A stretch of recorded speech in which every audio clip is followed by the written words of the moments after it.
사랑의 샘 평화의 소리 KCR 뉴질랜드 뉴스입니다. 뉴질랜드 부동산 가격이 3개월째 연속으로 하락했다고 부동산 정보회사 코오로직이 밝혔습니다.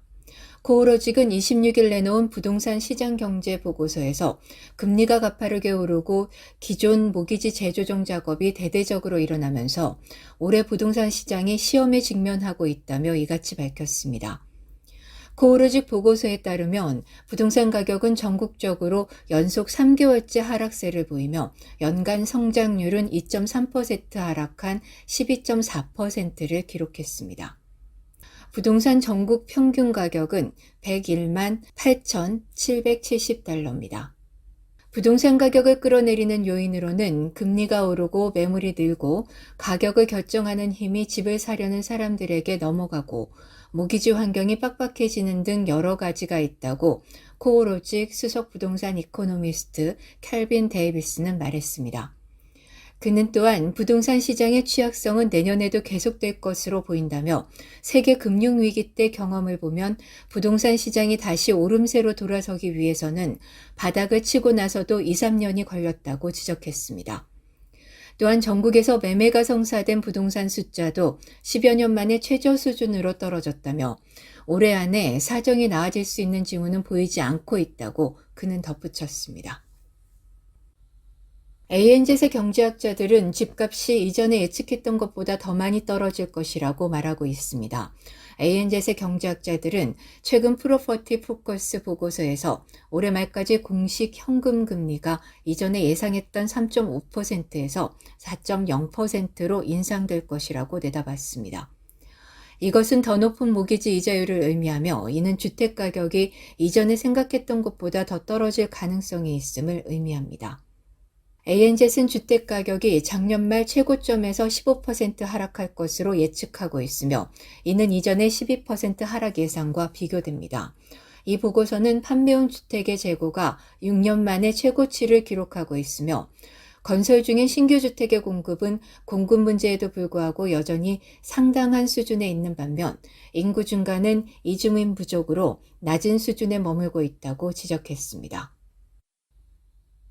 중앙은행의 수치에 따르면 지난달 발행된 모기지 건수는 15,000건 미만으로 2013년 데이터 수집이 시작된 이후 6월 최저치를 기록했습니다.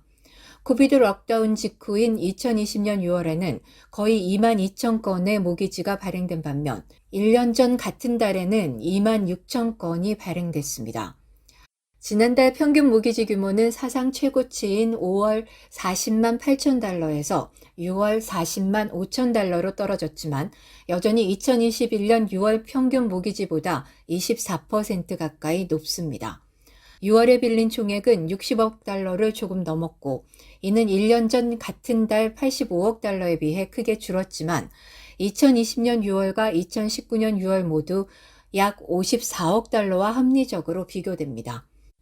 중앙은행에 따르면 첫 주택 구매자에 대한 신규 모기지 약정 비율은 5월 18.2%에서 6월 18.3%로 소폭 증가한 반면 기타 소유자에 대한 신규 약정 비율은 64.2%에서 63.1%로 1.1%포인트 감소했습니다.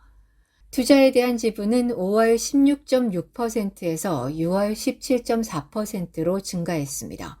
투자자들은 10억 달러 이상을 빌렸습니다.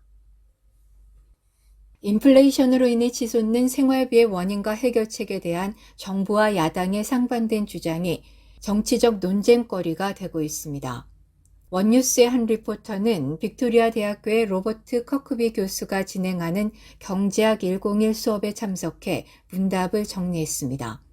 첫째로 내셔널 파티와 액트는 정부 지출이 인플레이션을 현재의 7.3%까지 끌어올렸다고 주장합니다.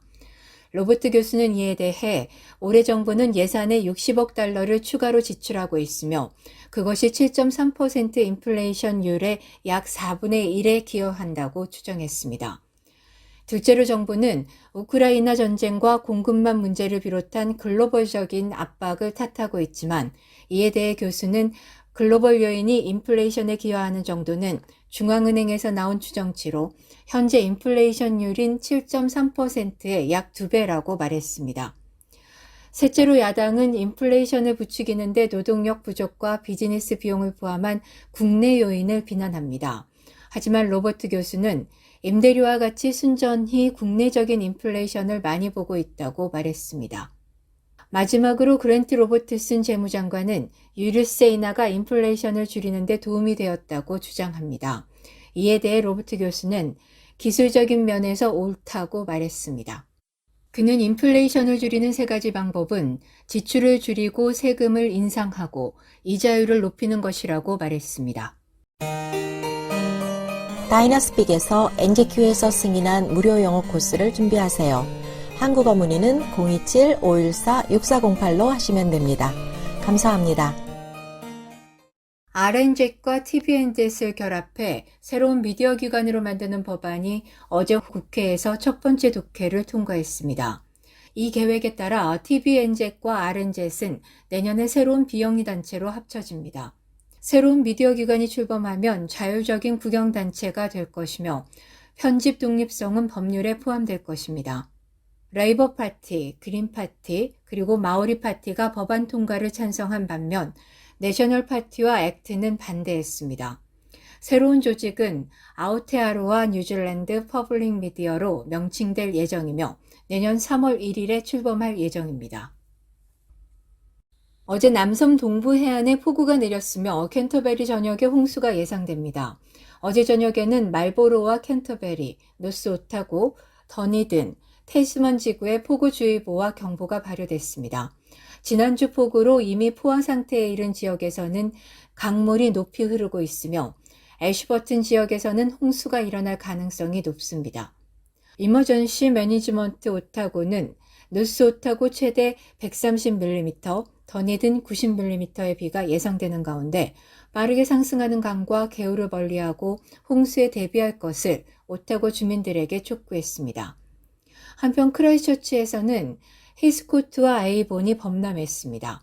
11개 학교와 5개 유아원은 홍수로 문을 닫았습니다. 오늘의 환율 정보입니다. 뉴질랜드 달러화 대비 원화 기준 환율은 817원 39전, 한국에서 보낼 때 825원 56전, 한국에서 받을 때 809원 22전입니다.